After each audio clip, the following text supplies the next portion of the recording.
Customer எப்படி create பண்றது plus கஸ்டமரோட ஃபீச்சர்ஸ் எல்லாமே பார்க்கலாம். ஸோ கஸ்டமர் டேப் கிளிக் பண்ணிக்கலாம்.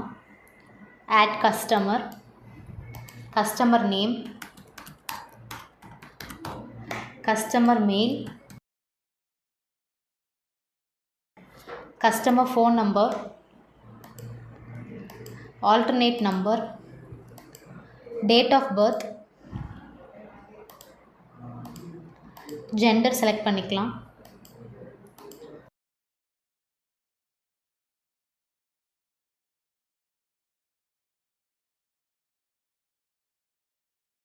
அட்ரஸ்,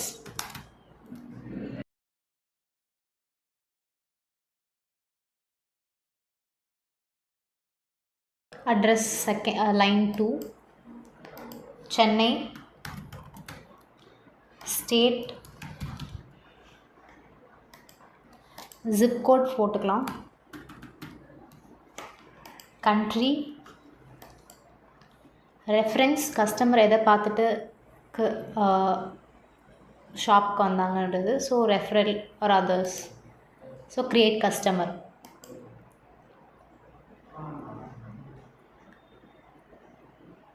ஸோ நம்ம கஸ்டமர் க்ரியேட் ஆகிட்டாங்க.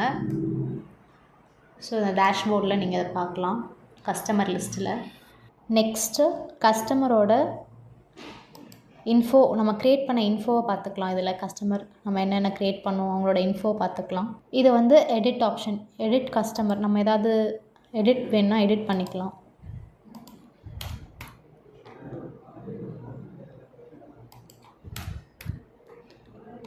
ஸோ எடிட் பண்ணிவிட்டு நம்ம வேணால் அப்டேட் கஸ்டமர் கொடுத்தோன்னா அந்த பண்ண அப்டேட்ஸ் வந்து சேவ் ஆகிடும். இது அடிஷ்னல் இன்ஃபர்மேஷன் வந்து நமக்கு வேணும்னா நம்ம ஃபில் பண்ணிக்கலாம். இது ஆப்ஷனல்.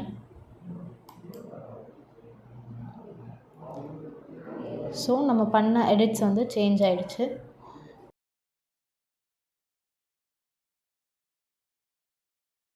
இது டெலீட்.